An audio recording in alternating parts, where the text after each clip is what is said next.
स्वागत है। आज हम लोग प्रश्नावली 7.3 का प्रश्न क्रमांक 3 हल करेंगे। तो आइए सबसे पहले प्रश्न पढ़ लेते हैं। इसमें दिया गया है शीर्षों 0, -1, 2, 1 और 0, 3 वाले त्रिभुज की भुजाओं के मध्य बिंदुओं से बनने वाले त्रिभुज का क्षेत्रफल ज्ञात कीजिए। इस क्षेत्रफल का दिए हुए त्रिभुज के क्षेत्रफल के साथ अनुपात ज्ञात कीजिए। तो यहाँ पर हमें 3 शीर्ष दिए गए हैं, 0, -1, 2, 1 और 0, 3। तो जैसे ही ये प्रश्न एग्जाम में आता है, सबसे पहले आपको ये 3 बिंदु जो दिए गए हैं इन्हें ए बी सी मान लेना है और फिर इसके अनुसार इसका जो त्रिभुज के शीर्ष हैं, इन शीर्षों के माध्यम से त्रिभुज का क्षेत्रफल ज्ञात कर लेना है। तो चलिए सबसे पहले हम यही काम करते हैं, इन्हें ए बी सी मान लेते हैं। तो हम यहाँ पर लिखेंगे माना। तो हमने इस तरीके से इन्हें ए बी सी मान लिया है। अब यदि ये इस त्रिभुज के शीर्ष हैं, यदि हम इसे चित्र के माध्यम से समझें तो यहाँ पर हम इसे ए नाम दे सकते हैं, यहाँ पर हम इसे बी नाम दे सकते हैं और ये जो है सी नाम दे सकते हैं। और इनके निर्देशांक भी लिख लेते हैं, जैसे 0, -1। बी जो पॉइंट है इसके निर्देशांक होंगे 2, 1 और जो सी पॉइंट है इसके निर्देशांक होंगे 0, 3। तो इस तरीके से हमने सबसे पहले लिख लिया है। अब हम इस त्रिभुज का क्षेत्रफल ज्ञात करेंगे, ये पूरा एरिया अंदर का ये ज्ञात करेंगे। तो त्रिभुज एबीसी का क्षेत्रफल हम हेडिंग डाल देते हैं और क्षेत्रफल के लिए फॉर्मूला होता है 1/2 x1/2 -y3 plus x2/3 -y1 plus x3/1 -y2। तो इस फॉर्मूले में हमें x1, y1 ये सब चाहिए। तो चलिए हम दिए गए बिंदु से ये लिख लेते हैं। तो अभी हम लोग इस चित्र को हटा देते हैं और यहाँ पर लिखेंगे x1, ये है x1, ये है y1 और ये है x2, ये है y2, ये है x3/3। तो चलिए लिख लेते हैं। x1 आएगा 0 और y1 आएगा -1, x2 आएगा 2 और y2 आएगा 1। इसी तरीके से x3 जो है वो आ जाएगा 0 और y3 आ जाएगा 3। तो ये देखिए हमने x1, y1, x2, y2 और x3, y3 यहाँ से लिख लिया है। अब हम त्रिभुज का क्षेत्रफल जो है ये वाला फॉर्मूला ये हम लगा सकते हैं। तो चलिए हम हेडिंग डाल देते हैं त्रिभुज एबीसी का क्षेत्रफल और ये फॉर्मूले से हम इसको हल करेंगे और त्रिभुज एबीसी का यानी कि इस वाले त्रिभुज का क्षेत्रफल ज्ञात कर लेंगे। तो चलिए हल करते हैं। तो यहाँ पे हम लिखते हैं त्रिभुज एबीसी का क्षेत्रफल बराबर, और चूंकि क्षेत्रफल का फॉर्मूला थोड़ा सा बड़ा है तो हम यहाँ नीचे से लिखना स्टार्ट करते हैं 1/2। और मैंने आपको लिखने की ट्रिक भी बताई थी, तो उसी ट्रिक से लिखते हैं x1। तो जब ये 1 हो चुका है तो 1 के बाद 2 और 3 आता है, तो ये 3 तक का साइकिल चलना है, 4 इसमें नहीं लेना है। तो 1 हो गया है, इसलिए y2 - y3 यहाँ पे लिख देना है, प्लस इसके बाद x2 हम यहाँ पे लिखेंगे क्योंकि 1 हो चुका था। तो 2 के बाद क्या आता है 3 और 1, क्योंकि 4 पे नहीं जाना है, 1, 2, 3 का साइकिल चलेगा। तो 2 यहाँ पे लिख दिया है। तो y3 2 के बाद क्या आता है, कंटिन्यू क्रम अनुसार लिखना है, 2 के बाद 3 और 3 के बाद आ जाएगा वापस 1। इसके बाद हम x3 की बात करेंगे। तो x3 यदि लिखा जाता है तो 3 के बाद क्या आएगा फिर 1 और 2, तो यहाँ पे आएगा y1 - y2 और ये हम इस तरीके से फॉर्मूला लिख लेते हैं। चलिए अब इस फॉर्मूले में हम मान रख देते हैं ऊपर से देख के। तो ये होता है 1/2 x1 देखिए कितना है, x1 0 है तो यहाँ पे हमने रख दिया 0 और y2 देखिए कितना है 1 माइनस y3 कितना है 3, तो ये हमने रख दिया।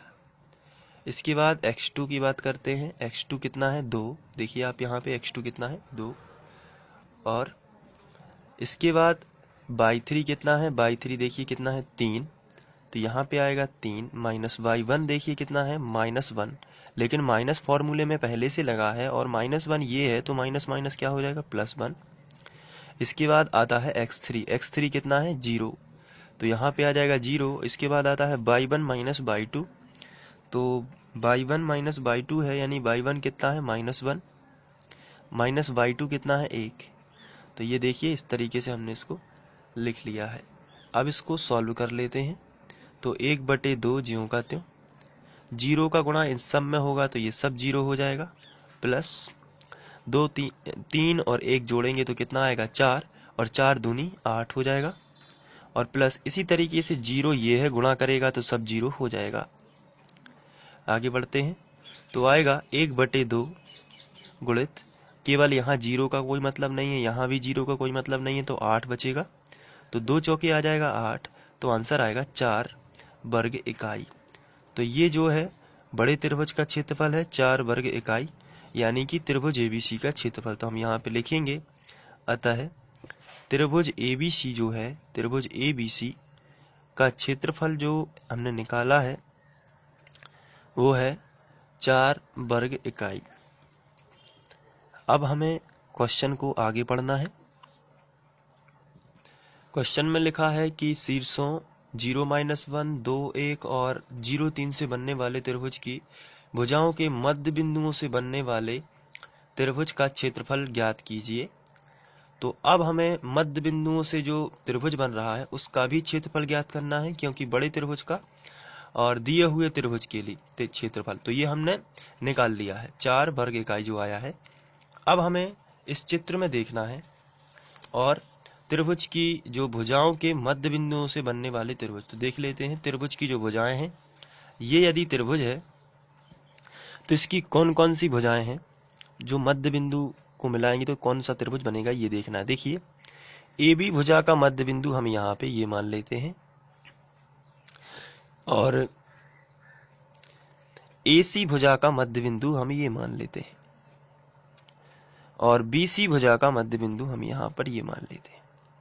तो ये मध्य बिंदु है, और अब यदि हम इनको मिला देते हैं तो एक त्रिभुज बनेगा। चलिए मिला देते हैं, तो देखिए इस तरीके का एक त्रिभुज बनेगा। तो इसका हमें क्षेत्रफल ज्ञात करना है, यानी कि ये वाला हिस्सा हमें ज्ञात करना है, क्षेत्रफल ज्ञात करना है। तो इस त्रिभुज का क्षेत्रफल ज्ञात करने के लिए हमें इसके शीर्ष पता होने चाहिए, और ऐसी स्थिति में हमें शीर्ष यदि पता नहीं है तो हम इसका क्षेत्रफल ज्ञात नहीं कर सकते। तो हम इसके शीर्ष कैसे ज्ञात करेंगे, तो बहुत ही सिंपल है। देखिए यहाँ पे ये AB भुजा का मध्य बिंदु है, तो मध्य बिंदु के निर्देशांक के लिए फॉर्मूला होता है x1 + x2/2 और y1 + y2/2। इसी तरीके से AC का ये मध्य बिंदु है तो यही फॉर्मूला यहाँ पे लगेगा, और BC का मध्य बिंदु है ये, तो यहाँ पर लगेगा। तो हम इन मध्य बिंदुओं को कुछ नाम दे देते हैं, जैसे हमने नाम दे दिया P, Q, R। तो हमने ये नाम दे दिया है P, Q, R। तो बिंदु P के निर्देशांक आएंगे 2 + 0, यानी पहले में पहला जोड़ना है और बटे 2 कर देना है। तो देखिए किस तरीके से आएंगे बिंदु P के निर्देशांक। तो यहाँ पे सबसे पहले हम कुछ लिख लेते हैं। तो यहाँ पे हम कुछ लिखेंगे, और त्रिभुज ABC का क्षेत्रफल हमने 4 वर्ग इकाई निकाला था। उसके बाद हम लिखेंगे त्रिभुज ABC की प्रत्येक भुजा के मध्य बिंदुओं को मिलाने से माना त्रिभुज PQR बनता है। तो ये लिख लेते हैं।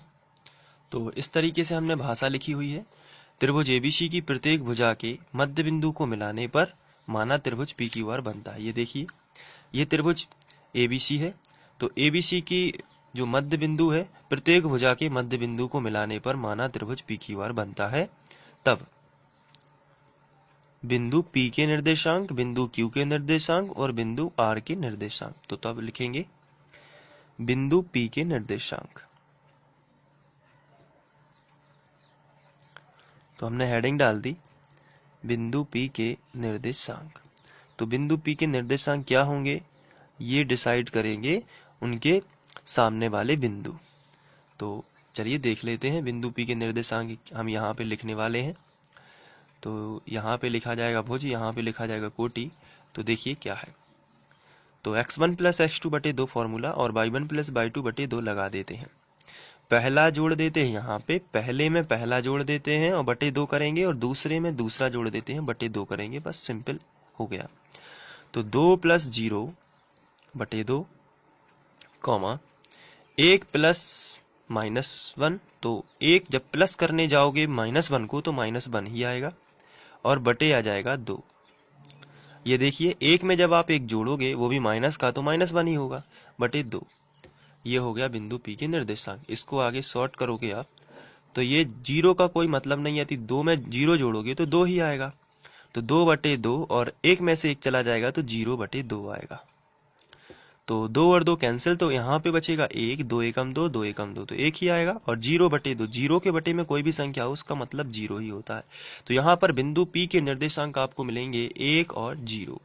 तो यहाँ पर हम लिख लेते हैं बिंदु P के जो निर्देशांक हैं, तो वो हम यहाँ पे लिखेंगे 1 और 0। ये देखिए, हमने बिंदु P के निर्देशांक निकाल लिए। अब बिंदु Q के निर्देशांक हम निकाल लेते हैं। तो हेडिंग डाल देते हैं बिंदु Q के निर्देशांक, और यहाँ पे देखिए बिंदु Q।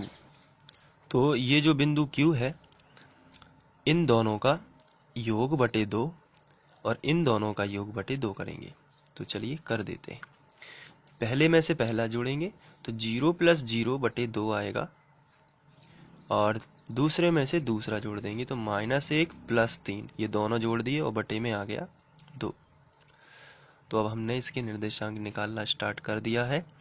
0 और 0 को कोई मतलब नहीं, तो 0 बटे 2 और 3 में से 1 चला जाएगा तो आपको मिलेगा 2 और बटे आएगा 2। तो 0 बटे 2 यानी कि 0 ही आएगा, और 2 और 2 कैंसिल तो 1 आ जाएगा। तो ये हमें मिला 0 1। तो यहाँ पे हमने लिख दिया 0 1। बिंदु Q के निर्देशांक हमें 0 1 मिल चुके हैं। अब हम बिंदु R के निर्देशांक निकालेंगे। तो हेडिंग डाल देते हैं बिंदु R के निर्देशांक, और बिंदु R के निर्देशांक के लिए हम देखेंगे नीचे, यहाँ पे पहला जोड़ देना है और बटे 2 कर देना है, दूसरा और दूसरा। तो चलिए 2 प्लस 0 बटे 2, ये देखिए 2 प्लस 0 बटे 2 और 1 प्लस 3 बटे 2। ये देखिए इस तरीके से 0 और जोड़ेंगे 2, 2 ही आएगा बटे 2, और 3 और 1 आएगा 4 बटे 2। तो 2 और 2 कैंसिल, तो 1 आएगा, और 2 दूनी 4, यहाँ पे आ गया 2। तो देखिए यहाँ पे बिंदु R के निर्देशांक आए हैं 1 और 2, तो 1 और 2 हमने यहाँ पे रख दिया। अब हम इस त्रिभुज का क्षेत्रफल ज्ञात कर सकते हैं PQR का, क्योंकि हमें शीर्ष मालूम हो चुके हैं। तो इस त्रिभुज का क्षेत्रफल हम ज्ञात करेंगे। उसके लिए हम पुनः x1/2, x1/1, x2/2 और x3/3 चेंज कर देंगे। तो हम लिखेंगे अब पुनः माना।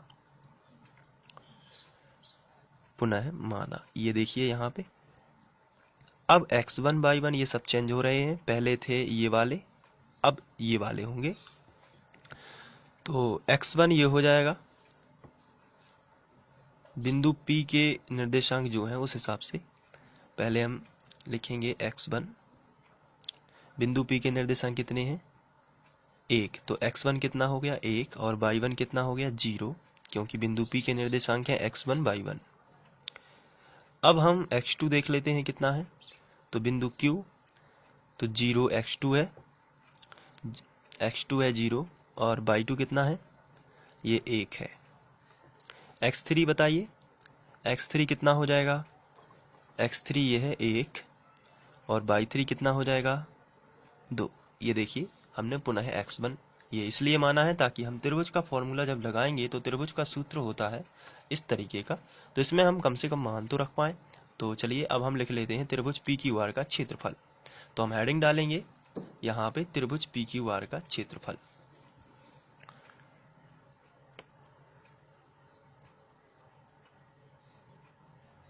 और त्रिभुज PQR का जो क्षेत्रफल है वो हम यहाँ पे फॉर्मूला वही लिखेंगे 1/2 x1 प्लस, और 1 से शुरू हुआ है इसलिए 2 और 3 अंदर आ जाएगा।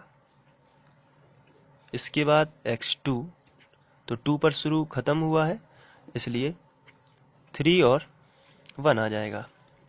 इसके साथ x3 की बात की जाए तो y1 और बाई 2 यहाँ पे आ जाएगा। चलिए आगे बढ़ते हैं। बराबर के नीचे बराबर 1/2 ज्यों का त्यों। x1 का मान देखिए कितना है 1, यहाँ पे रख दिया 1 प्लस बाई 2 कितना है 1, यहाँ पे आ गया 1 माइनस बाई 3 कितना है, ये देखिए ये 2 है तो यहाँ पे रख दिया 2 प्लस x2 देखिए कितना है 0, तो बाई 3 कितना है 2 माइनस बाई 1 कितना है 0 प्लस x3 कितना है 1 और बाई 1 कितना है, तो ये देखिए बाई 1 है 0 माइनस बाई 2 कितना है 1, हमने कर दिया ब्रैकेट बंद। 1/2 1 माइनस 2 प्लस 1, तो यहाँ पे बचेगा आपको केवल -1, तो -1 बच रहा है इसलिए हम यहाँ पे माइनस ही लगा देते हैं -1, और इसके बाद प्लस 0 का गुणा इसमें होगा तो ये सब 0 हो जाएगा। तो यहाँ पे थोड़ा सा हमने यहाँ पे प्लस नहीं होना चाहिए क्योंकि ये फॉर्मूला x1 होता है और फिर उसके बाद ये होता है प्लस, फिर इसके बाद आता है प्लस x2। तो चलिए 1 यहाँ पे रहेगा और यहाँ पे बच रहा है -1। चलिए थोड़ा सा यहाँ पे आपको ध्यान रखना है। इसके बाद 0 का गुणा इसमें होगा तो ये 0 ही आएगा और प्लस 1 और -1 बचेगा यहाँ पे, तो ये -1 हमने यहाँ पे रख दिया। इसके बाद आगे बढ़ते हैं। तो 1/2 अंदर बचेगा -1, ये आएगा +0 और ये भी देखिए प्लस माइनस का माइनस और 1 एकम 1। आगे बढ़ते हैं। तो 1/2 और -1 और -1 टोटल हो जाएगा -2 और -2 का गुणा 1 में होगा तो -2 एकम -2/2। तो 2 और 2 कैंसिल, तो समान संख्या बटे में हो तो 1 आता है और माइनस लगा है तो -1। लेकिन हम जानते हैं कि क्षेत्रफल ऋणात्मक नहीं हो सकता, इसलिए आई हुई संख्या को हम पॉजिटिव लेंगे। तो हम यहाँ पे लिखेंगे चूंकि क्षेत्रफल ऋणात्मक नहीं होता, यहाँ पे हम लिख देते हैं क्षेत्रफल ऋणात्मक नहीं होता, इसलिए त्रिभुज PQR का क्षेत्रफल बराबर 1 वर्ग इकाई, ये हम लिख देंगे। और जब हम ये लिखेंगे 1 वर्ग इकाई, तो अब हमसे क्वेश्चन में पूछा गया है कि दिए हुए त्रिभुज के क्षेत्रफल के साथ अनुपात ज्ञात कीजिए। तो हम त्रिभुज ABC और त्रिभुज PQR, इसका मतलब ये है कि हम त्रिभुज ABC और PQR दोनों का अनुपात निकालेंगे। तो चलिए वो भी निकाल लेते हैं।